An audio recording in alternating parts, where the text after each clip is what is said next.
hati terasa berat, tak seorang pun mengerti bebanku. Ku tanya Yesus, apa yang harus ku buat?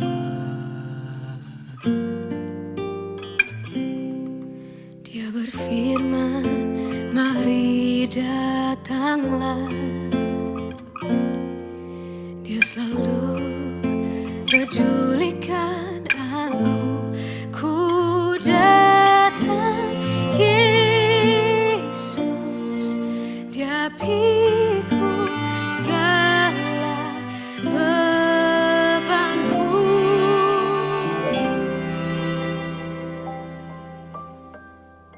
Sujud di altarnya, ku bawa hidupku.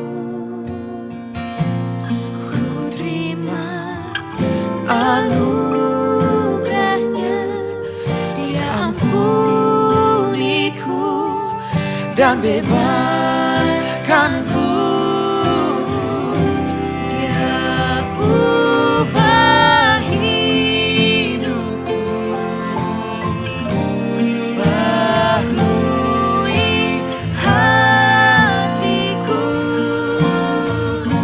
Sesuatu terjadi saat datang di altarnya. Selamat pagi, puji Tuhan. Salam sejahtera dalam kasih Tuhan kita Yesus Kristus. Kita akan mendengarkan kebenaran firman Tuhan. Mari kita satu dalam doa, kita siapkan hati kita untuk ditaburi dengan kebenaran firman Tuhan. Kita satu dalam doa. Segala pujian syukur kami naikkan kepadamu Tuhan. Terima kasih waktu dan kesempatan Tuhan boleh berikan kepada kami. Dan kami sudah membesarkan namamu lewat penyembahan kami, lewat pujian kami. Dan saat ini kami mau mendengarkan firman-Mu. Mari Tuhan menguasai hati pikiran kami. Dan biarlah Tuhan kami boleh menerima setiap kebenaran firman-Mu dengan kami menyediakan hati kami yang paling baik, supaya firman-Mu tidak pergi dengan percuma, tapi itu boleh berbuah guna hormat kemuliaan nama-Mu. Terima kasih Tuhan, kami mau mendengarkan firman-Mu. Biarlah Tuhan yang memberkati kami semua. Di dalam nama Yesus kami sudah berdoa. Haleluya. Amin. Puji Tuhan, pagi hari ini kita bersyukur kembali lagi kita boleh diperjumpakan dalam satu persekutuan ibadah yang ada. Dan pagi hari ini kita akan sama-sama mendengarkan kebenaran firman Tuhan yang saya ambil di dalam 1 Petrus pasal yang kelima. 1 Petrus pasal yang kelima. Dan kita akan baca mulai dari ayat yang ke-6 sampai dengan ayat yang ke-7. 1 Petrus pasal yang kelima, ayat yang ke-6 dan ayat yang ke-7 saya akan bacakan. Karena itu rendahkanlah dirimu di bawah tangan Tuhan yang kuat, supaya kamu ditinggikannya pada waktunya. Serahkanlah segala kekhawatiranmu kepadanya, sebab Ia yang memelihara kamu. Puji nama Tuhan. Kebenaran firman Tuhan pada pagi hari ini berbicara, rendahkanlah dirimu di bawah tangan Tuhan. Bagaimana ternyata kehidupan kita harus rendahkan diri kita di bawah tangan Tuhan. Kenapa? Karena firman Tuhan berkata bahwa dengan kita merendahkan diri di bawah tangan Tuhan, ada satu waktu di mana Tuhan akan meninggikan kita. Haleluya. Nah, berbicara rendahkanlah dirimu di bawah tangan Tuhan, kita akan belajar pada satu tokoh Alkitab yang sudah sangat terkenal, yang sudah sering kita dengar di dalam Kejadian pasal yang ke-37. Di situ kita bisa melihat satu kisah dari seorang Yusuf, saudara. Kita akan belajar dari seorang tokoh yang bernama Yusuf. Satu waktu Tuhan mengangkat Yusuf di mana proses yang dia lewati sungguh begitu luar biasa, saudara. Nah, saya akan bawa saudara di dalam kitab Kejadian pasal yang ke-37 ayat yang kedua. Saya akan bacakan. Inilah riwayat keturunan Yakub Yusuf tatkala berumur 17 tahun. Jadi masih muda, biasa mengembalakan kambing domba bersama-sama dengan saudara-saudaranya, anak-anak Bilha dan Silpa, kedua istri ayahnya. Dan Yusuf menyampaikan kepada ayahnya kabar tentang kejahatan saudara-saudaranya. Saudara, kita boleh melihat di sini bagaimana seorang Yusuf yang berumur 17 tahun, masih muda, saudara. Dari umur 17 tahun inilah kita boleh melihat bagaimana Yusuf dia boleh mengalami sekolah kehidupan, saudara. Sekolah kehidupan yang dia alami dari umur 17 tahun dikatakan dalam firman Tuhan.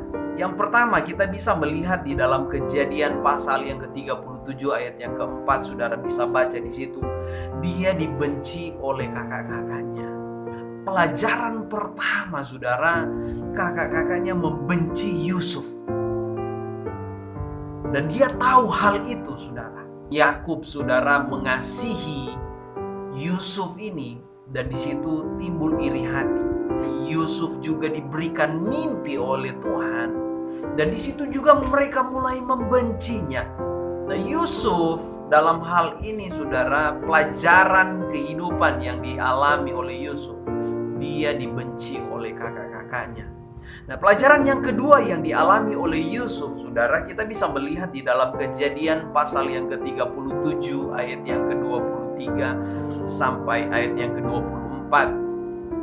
Ketika Yusuf diperintahkan oleh bapaknya untuk membawa makanan dan dia menjumpai kakak-kakaknya dari jauh, saudara, kakak-kakaknya sudah melihat Yusuf dengan penuh kebencian. Sampai di situ dalam Kejadian pasal yang ke-37 ayat yang ke-23 sampai 24, di mana Yusuf yang tadinya kakak-kakaknya ingin membunuhnya dan tidak jadi, akhirnya dibuang ke dalam sumur. Pelajaran kedua dari kehidupan Yusuf ini, bagaimana dia dibuang ke dalam sumur, saudara. Dan pelajaran yang ketiga, kita juga bisa melihat di dalam Kejadian pasal yang ke-37 ayat 27 sampai 28. Yusuf dijual kepada orang Ismail yang adalah saudagar-saudagar orang Midian pada waktu itu. Sudah dibenci, dibuang, dijual lagi, saudara. Satu proses, satu pergumulan hidup yang dihadapi oleh Yusuf. Seorang Yusuf yang masih muda, masih berumur 17 tahun. Bisa saja, saudara, dia memberontak pada waktu itu. Bisa saja mungkin dia mengalami tekanan batin. Bisa saja dia mungkin stres dengan keadaan pada waktu itu. Secara dia berpikir bahwa saudara kandungnya sendiri yang berbuat jahat kepadanya. Dan hal yang keempat, pelajaran yang keempat juga, saudara, yang dialami oleh Yusuf, dia juga dijual kepada Potifar. Nah, ternyata orang Midian ini juga menjual dia. Berawal dari orang-orang Ismail, saudara, yang adalah saudagar orang Midian yang sudah membelinya. Orang Midian juga ini menjual Yusuf kepada Potifar. Ada satu penderitaan, ada satu proses yang dia alami, yang bisa juga menjadi alasan dia untuk dia sakit hati, untuk dia juga, saudara, bisa-bisa mungkin dia stres dan menjadi gila, saudara, bisa jadi. Atau mungkin dia bisa bunuh diri dengan keadaan yang dia alami. Secara, saudara, dia berentetan peristiwa yang dia alami, sampai kepada dia dijual kepada Potifar. Tidak sampai di situ juga, saudara. Pelajaran kehidupan yang kelima, saudara, ternyata Yusuf juga difitnah. Setelah sekian lama dia bekerja pada Potifar, dan Potifar melihat bahwa sesungguhnya Yusuf ini dia bekerja dengan sepenuh hati. Dia melakukan tugasnya, saudara, dan dia dipercayakan untuk mengerjakan, saudara, pekerjaan-pekerjaan rumah tangga pada waktu itu. Dan akhirnya, saudara, istri dari Potifar ini punya rencana yang jahat, saudara. Dia ingin menjatuhkan Yusuf, saudara. Tetapi kita boleh melihat bagaimana Yusuf bisa melewati juga pelajaran kehidupan ini. Dia difitnah oleh istri Potifar.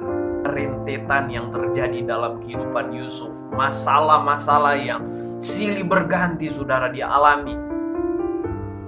Tetapi Yusuf tetap percaya kepada Tuhan bahwa ada rancangan Tuhan yang indah dalam kehidupannya, sekalipun dia mengalami masalah. Nah, pada pelajaran kehidupan yang keenam, saudara, ketika dia difitnah, akhirnya dia masukkan ke dalam penjara. Saudara bisa baca di dalam Kejadian pasal yang ke-39 ayat yang ke-20. Tuannya sendiri yang masukkan dia ke dalam penjara, saudara. Potifar tidak mengerti keadaan yang sebenarnya yang terjadi. Tetapi dalam semuanya, seperti kata firman Tuhan, Allah turut bekerja dalam segala sesuatu.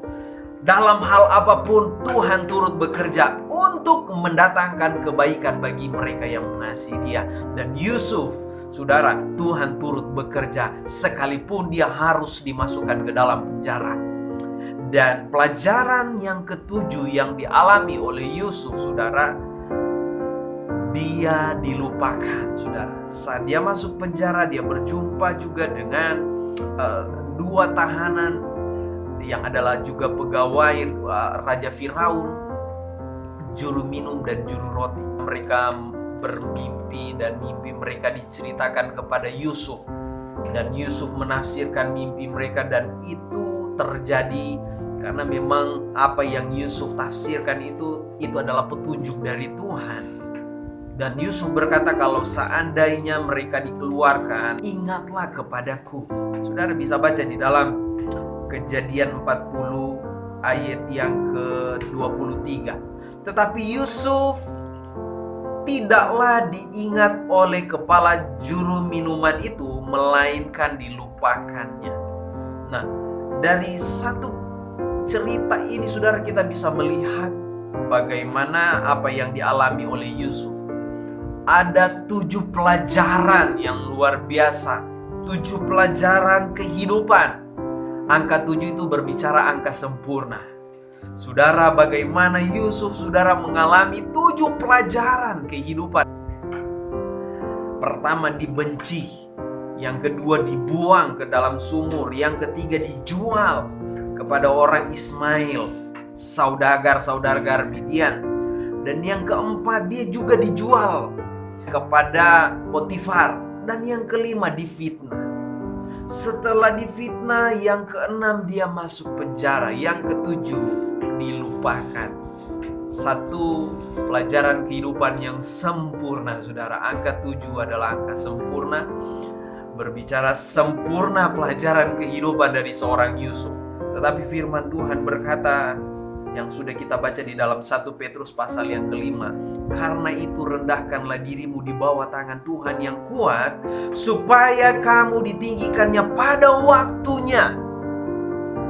Pada pelajaran yang ketujuh dari kehidupan seorang Yusuf, saudara.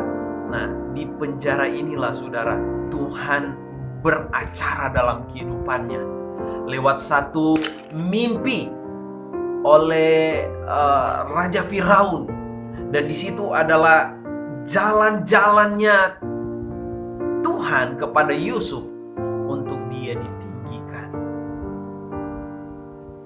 Nah, pribadi dari seorang Yusuf ini, saudara, apa yang kita dapat pelajari dari seorang Yusuf ini? Yang pertama, Yusuf takut akan Tuhan.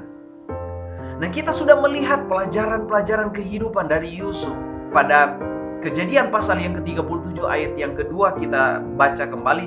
Inilah riwayat keturunan Yakub. Yusuf tatkala berumur 17 tahun, jadi masih muda. biasa mengembalakan kambing domba bersama-sama dengan saudara-saudaranya, anak-anak Bilha dan Silpa, kedua istri ayahnya. Dan Yusuf menyampaikan kepada ayahnya kabar tentang kejahatan saudara-saudaranya. Yusuf tahu betul mana hal yang benar di hadapan Tuhan, mana hal yang tidak benar di hadapan Tuhan. Yusuf takut akan Tuhan. Pribadi dari seorang Yusuf ini adalah pribadi yang takut akan Tuhan. Yang kedua, kita bisa melihat dari satu peristiwa bagaimana istri dari Potifar ingin berbuat jahat kepada Yusuf sampai segala cara dilakukan oleh istri Potifar. Tetapi Yusuf menjaga kehidupannya. Dia takut akan Tuhan sehingga dia tidak melakukan kejahatan. Yang kedua, saudara, pribadi dari seorang Yusuf ini, dia mengandalkan Tuhan dalam setiap apapun yang dia lakukan. Kita bisa baca di dalam Kejadian pasal yang ke-39 ayat yang kedua. Saya akan bacakan. Tetapi Tuhan menyertai Yusuf sehingga ia menjadi seorang yang selalu berhasil dalam pekerjaannya.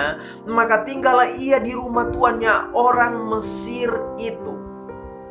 Tetapi Tuhan menyertai Yusuf, dan apa yang dia lakukan selalu berhasil dalam pekerjaannya. Saudara, saya percaya ketika satu pekerjaan yang dia lakukan dan itu berhasil, dia mengandalkan Tuhan. Kenapa? Karena firman Tuhan berkata, diberkatilah orang yang mengandalkan Tuhan, terkutuklah orang yang mengandalkan manusia. Artinya, saat dia mengandalkan Tuhan, apa saja yang dia lakukan itu pasti berhasil. Dia tidak mengandalkan kekuatan dirinya, saudara. Secara kalau dia mengandalkan kekuatan dirinya, dia banyak kekecewaan.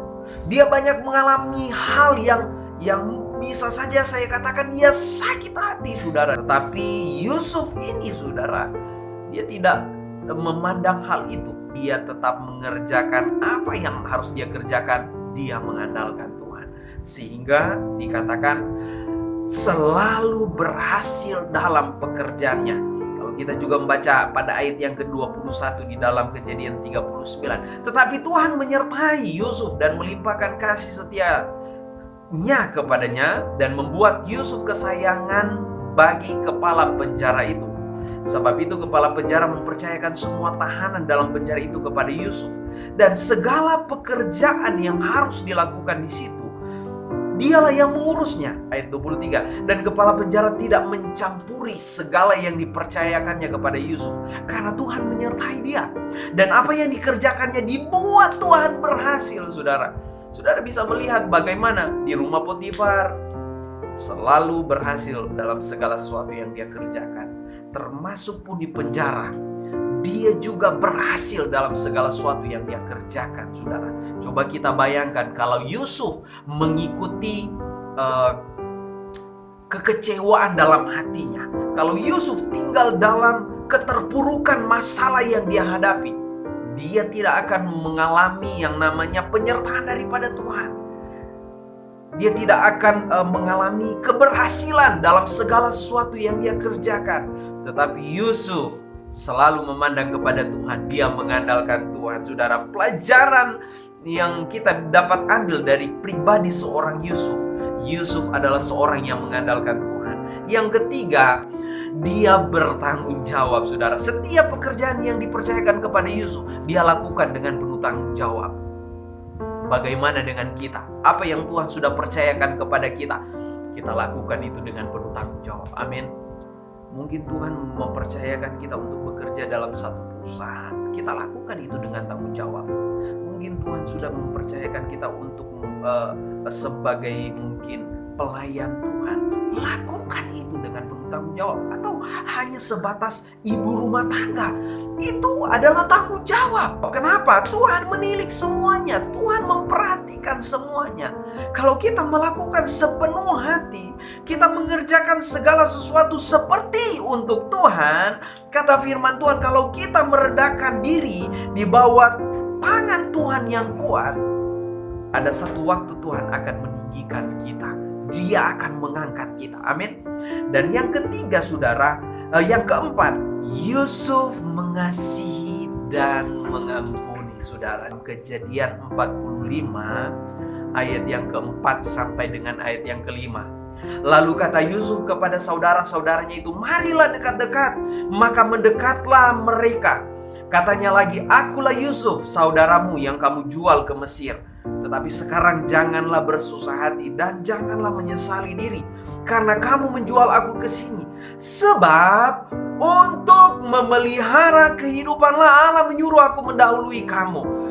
Lihat betapa luar biasanya Yusuf ini, saudara. Bagaimana ketika dia berjumpa dengan saudara-saudaranya, dengan kakak-kakaknya, saudara. Dia tidak memiliki kepahitan, tetapi dia mengasihi, dia mengampuni, dia melupakan setiap apapun yang sudah mengecewakannya, saudara. Dia tahu bahwa ini sudah menjadi satu rancangan Tuhan. Nah, di sini kita boleh lihat bagaimana Yusuf, saudara. Dia punya hati yang mengasihi. Dia punya hati yang mau mengampuni, saudara. Bagaimana dengan kehidupan kita?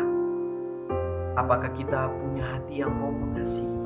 Apakah kita punya hati yang mau mengampuni? Ingat, seperti firman Tuhan yang sudah saya sampaikan di minggu yang kemarin, saudara, sempat saya membahas juga bagaimana bahwa Yesus berkata hukum yang paling utama itu adalah kasih. Kasih kepada Tuhan dan kasih kepada sesama manusia.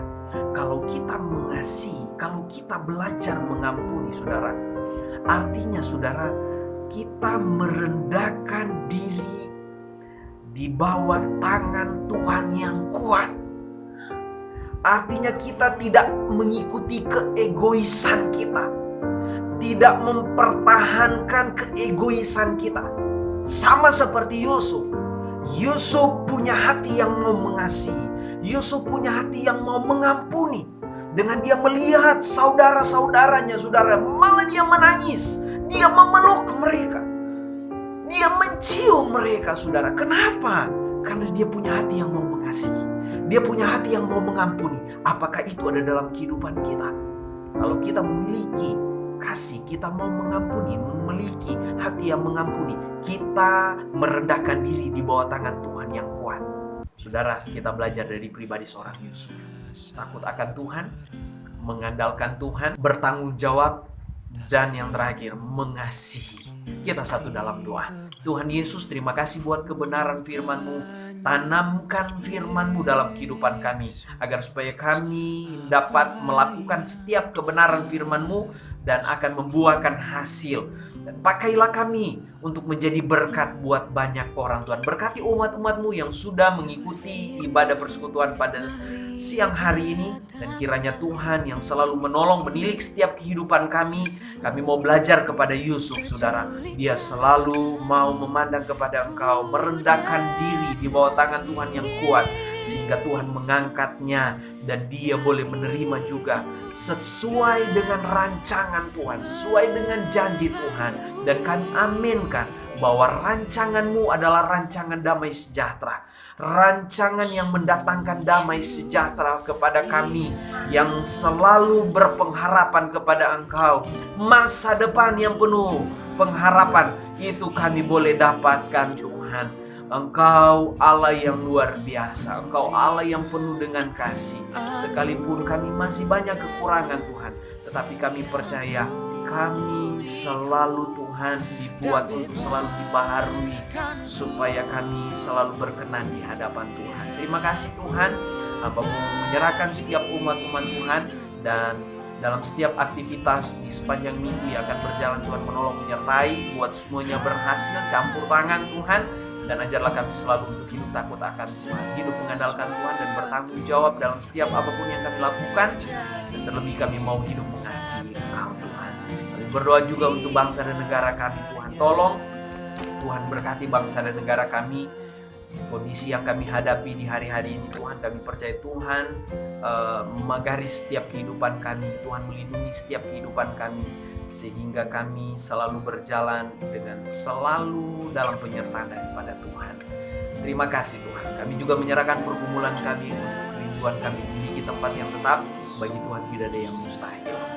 Kami hidup dengan merendahkan diri di bawah tangan-Tangan, di bawah tangan kuat di bawah tangan Tuhan yang kuat, kami akan melihat bagaimana Tuhan menjawab setiap kerinduan kami. Terima kasih Tuhan Yesus, terima kasih. Akhirnya saudara-saudaraku, terimalah berkat daripada Tuhan kita Yesus Kristus. Persekutuan Allah Roh Kudus senantiasa menyertai kita, mulai saat ini sampai Maranatha Tuhan datang. Terima kasih kami sudah berdoa dalam nama Yesus. Haleluya. Amin. Puji nama Tuhan. Tuhan Yesus memberkati. Selamat hari.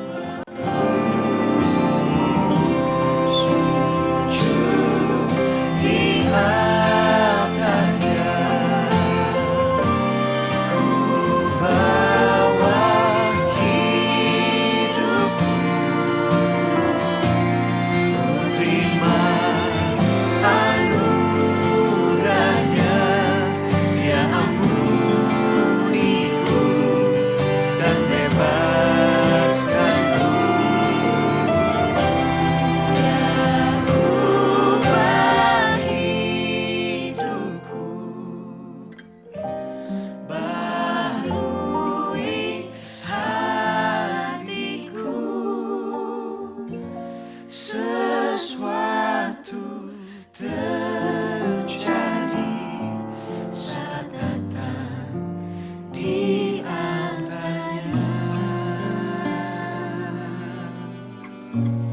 Pemulihan terjadi, mujizat terjadi, kemenangan terjadi.